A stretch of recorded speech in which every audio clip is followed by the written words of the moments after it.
Logo design সিরিজের 31তম পর্বে আপনাকে স্বাগতম। আজকের এই ভিডিও থেকে আপনাদের কিন্তু আমি অনেক গুরুত্বপূর্ণ বিষয় সম্পর্কে ধারণা দেব এবং আজকের এই ভিডিওতে আমি আপনাদের দেখাবো যে আপনি জাস্ট এই লোগোটিকে কীভাবে খুব সহজেই তৈরি করতে পারবেন। সো দেখুন বন্ধুরা, অবশ্যই আমার ভিডিওটি ধৈর্য সহকারে দেখার ট্রাই করবেন যাতে করে আপনারা প্রপারলি শিখতে পারেন। জানি শিক্ষণের ভিডিও দেখতে হয়তো সবার একটু বোরিং ফিল হয়, সবাই একটু বিভিন্ন ধরনের টিকটক বা বিভিন্ন ধরনের জিনিস কিন্তু দেখতে বেশি পছন্দ করে, বাট তারপরও তো আপনাদের শিখতে হবে, তাই না? তাই শেখার জন্য হলেও আপনি কষ্ট করে একটু ভিডিওটি দেখবেন যে আপনি প্রপারলিভাবে শিখে দেন, আপনি কিন্তু নিজের মতো করে কাজ করতে পারবেন। তো চলুন বন্ধুরা, কথা না বাড়িয়ে সরাসরি আমরা আমাদের স্ক্রিনে চলে যাই এবং সেখান থেকে দেখে নিই যে কীভাবে আপনি খুব সহজেই এই লোগোটিকে তৈরি করতে পারবেন। সো এই লোগোটিকে তৈরি করার জন্য ধরুন আমরা কি করবো, এটাকে জাস্ট সিলেক্ট করে আমরা ধরুন আপাতত একটু পাশে নিয়ে যাচ্ছি। সো নেওয়ার পর দেখুন এই লোগোটিকে আপনি কিভাবে খুব সহজেই তৈরি করবেন আমি আপনাদের সেই পদ্ধতিটি আস্তে আস্তে করে দেখাবো। সো এটাকে তৈরি করার জন্য ধরুন আমরা এখান থেকে কি করবো, আমরা এখান থেকে জাস্ট এই পলিগন টুলটাকে সিলেক্ট করবো। তো সিম্পলি ভাবে কি করবেন, পলিগন টুলটাকে সিলেক্ট করবেন, সিলেক্ট করে জাস্ট আপনি কি করবেন, কিবোর্ড থেকে শিফট এবং অল্টার একসাথে প্রেস করে ধরে আপনি একটা পলিগন এখানে ড্র করবেন।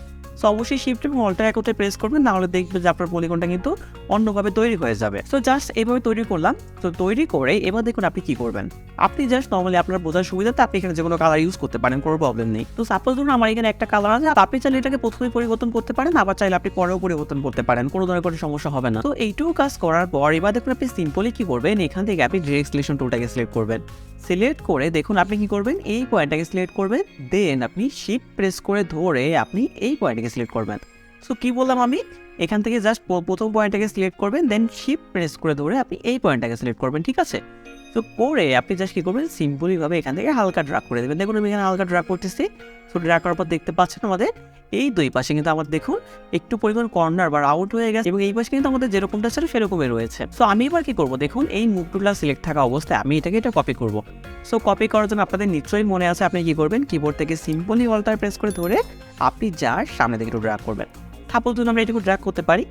ড্র্যাগ করে দেখুন আপনি কি করবেন, এই দুইটাকে একত্রে সিলেক্ট করবেন। সিলেক্ট করে আপনি কি করবেন, দেখুন শেপ বিল্ডার টুলটাকে নেবেন, নেওয়ার পর জাস্ট কিবোর্ড থেকে অল্টার প্রেস করে ধরে আপনি বাকিটুকু ডিলিট করে দেবেন। তাহলে দেখুন আমাদের কি হলো, আমরা একটা অংশ আমরা তৈরি করতে পারলাম। সো এইটা তৈরি করার পর আপনি কি করবেন, দেখুন এইটা সিলেকশন করে আপনি জাস্ট এভাবে একটু ঘুরিয়ে দেবেন। ঘুরিয়ে দেওয়ার পর এবার আপনি দেখুন কি করবেন, এখান থেকে লাইন সেগমেন্ট টুলটাকে নেবেন। নেওয়ার পর দেখুন ঠিক এই পয়েন্টে মাঝখান বরাবর আপনি এখানে ড্র্যাগ করবেন। সো দেখুন আমি এখানে মাঝখান বরাবর ড্র্যাগ যখন করলাম তখন দেখেন আমার কিন্তু প্রতিটা পয়েন্ট এখানে শো করতেছে। সো যারা আমার প্রতিদিন নিয়মিত ভিডিও দেখে তাদের তো আশা করি কোনো প্রবলেম হবে না যে আসলে এটা কীভাবে শো করে। সো তারপর আমি আপনাদের এখানে বলে দিচ্ছি। এখানে সিম্পলি কী করবেন, ভিউ থেকে জাস্ট স্মার্ট কার্ডটাকে অন করে দেবেন, তাহলে দেখবেন যে সমস্ত কিছু এখানে সুন্দরভাবে শো করবে। সো জাস্ট এইটাকে মাঝখানে আনার পর আপনি কী করবেন, দেখুন সিম্পলি দুটাকে সিলেক্ট করবেন, জাস্ট আবার সেমভাবে শেপ বিল্ডারটাকে নেবেন, নেওয়ার পর এইটাকে ড্র্যাগ করবেন এবং এইটাকে ড্র্যাগ করবেন। সো দেখুন এখানে কিন্তু কোনো কালার আসেনি, তাই না? সো কালার আনার জন্য আপনি কী করবেন, এখান থেকে সিম্পলি ফিল কালারটাকে সিলেক্ট করবেন। ধরুন আমরা এখান থেকে নর্মাল একটা কালার সিলেক্ট করলাম এবং ধরুন তারপরে আমরা অন্যটা কালার দিয়ে ধরুন আমরা এই পাশে থেকে নর্মালি সিলেক্ট করলাম। সিলেক্ট করে আপনি কী করবেন, বাড়তি যে অংশগুলো থাকবে আপনি অল্টার প্রেস করে ধরে এখানে ডিলিট করে দেবেন। তাহলে দেখুন আমাদের কী হলো, যে দুইটা কিন্তু আমাদের অংশ তৈরি হলো। তো দুইটা অংশ তৈরি হওয়ার পর এবার আপনি কী করবেন, দেখুন আমাদের এই পাশে যে অংশটা থাকবে আপনি করবেন কি, এইটার একটা ডুপ্লিকেট করার ট্রাই করবেন। সো ডুপ্লিকেট করার জন্য আপনি কী করবেন, দেখুন রোটেট টুল আছে, এই রোটেট টুলের পাশাপাশি আপনার কিন্তু রিফ্লেক্ট টুলটা আছে, আপনি কী করবেন, রিফ্লেক্ট টুলের উপর ক্লিক করবেন। ক্লিক করে দেখুন রিফ্লেক্ট টুলটা যখন এখানে আপনার আসবে তখন আপনি রিফ্লেক্ট টুলের উপর ডাবল ক্লিক করবেন। ডাবল ক্লিক করে এখানে দেখুন প্রিভিউটা অন করে দেবেন, তাহলে দেখবেন এটা কিন্তু ঘুরে যাবে। সো আপনি কী করবেন, এটাকে হরিজন্টালি রাখবেন। হরিজন্টালি রেখে আপনি কী করবেন, এখানে কপি পেস্ট করবেন। কপি পেস্ট করে দেখবেন যে এইটা কিন্তু কপি তৈরি হয়ে যাবে। সো কপি করে আপনি কী করবেন, কন্ট্রোল প্লাস দিয়ে একটু জুম করবেন যাতে করে আপনাদের এখানে মিলাতে সুবিধা হয়। সো আপনি কী করবেন, দেখুন এইটাকে যা করে নিয়ে আপনি ধরুন কী করে রাখতে পারেন, আপনি ধরুন এইভাবে রাখতে পারেন। সো আপনার যেভাবে খুশি আপনি সেভাবে রাখবেন, কোনো প্রবলেম নেই। সাপোজ ধরুন আপনি চাইলে এখান থেকে ধরুন আপনি আরেকটু এগিয়েও রাখতে পারেন, কোনো প্রবলেম নেই। সো আমরা আরেকটু এগিয়ে রাখলাম। রাখার পর আপনি কী করবেন, দেখুন এটাকে সিলেকশন করবেন। সিলেকশন করে জাস্ট এখান থেকে শেপ বিল্ডার টুলটাকে নেবেন, বাড়তি অংশগুলো অল্টার প্রেস করে ডিলিট করবেন। দেখুন একটা অংশ, দেন এইটা অংশ। সো এই অংশগুলোকে আমি বাড়তি মনে করতেছি, আমি ডিলিট করলাম। দেন আমরা কী করবো, দেখুন এই পয়েন্টটাকে ধরে আমরা জাস্ট এখানে ড্র্যাগ করলাম এবং এই পয়েন্টটাকে এখানে ড্র্যাগ করলাম। সো আমরা দেখুন দুইটা পয়েন্ট কিন্তু তৈরি হয়ে গেল। সো আমরা জাস্ট কী করবো, কন্ট্রোল মাইনাস দিয়ে আবার ছোটো করে দেবো। তো দেখতে পাচ্ছেন আমাদের দুইটা জিনিস তৈরি হয়ে গেল। তো আমি কী করবো, সিম্পলিভাবে এইটাতে আমি ধরুন এখানে অন্যটা কালার দিয়ে দিচ্ছি আপনাদের বোঝার সুবিধার্থে। সাপোজ ধরুন এখানে আমরা একটা ব্লু কালার রাখতেছি। রাখার পর এবার দেখুন আপনি কী করবেন, এই সমস্তগুলোকে সিলেক্ট করে কন্ট্রোল জি দিয়ে একটা গ্রুপ করবেন।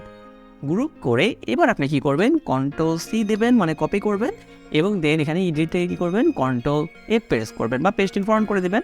করার পর আপনি কী করবেন, জাস্ট এটাকে ড্র্যাগ করে এখানে ঘুরিয়ে দেবেন।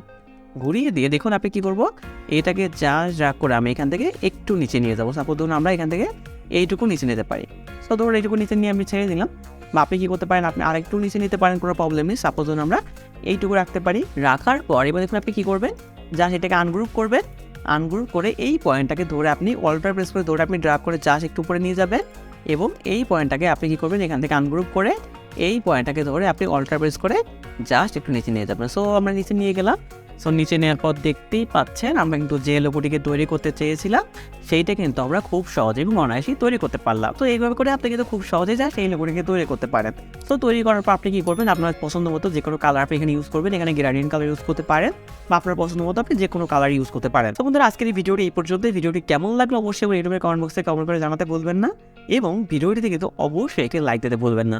এবং আপনি যদি আমার চ্যানেলে একজন নতুন দর্শক হয়ে থাকেন তাহলে অবশ্যই আমার চ্যানেলটিকে সাবস্ক্রাইব করে পাশে থাকা বেল আইকনটি প্রেস করে অবশ্যই আমার সাথে থাকবেন। দেখুন আপনাদের সাথে থাকায় কিন্তু আমাদের অনেক অনুপ্রেরণা যোগায়, তাই অবশ্যই দয়া করে এই কাজটি করবেন। সো বন্ধুরা এতক্ষণ আমার সাথে ধৈর্য সহকারে থাকার জন্য আপনাদের অসংখ্য অসংখ্য অসংখ্য ধন্যবাদ। সবাই ভালো থাকবেন। সবার সুস্থ কামনা করে আজকের এই ভিডিও আমি এখানে শেষ করছি। দেখা হবে লোগো ডিজাইন নিয়ে তৈরি করা সিরিজের সম্পূর্ণ নতুন আরও কোনো একটা ভিডিওতে। ততদিন বন্ধু সবাই ভালো থাকুন, সুস্থ থাকুন। ধন্যবাদ।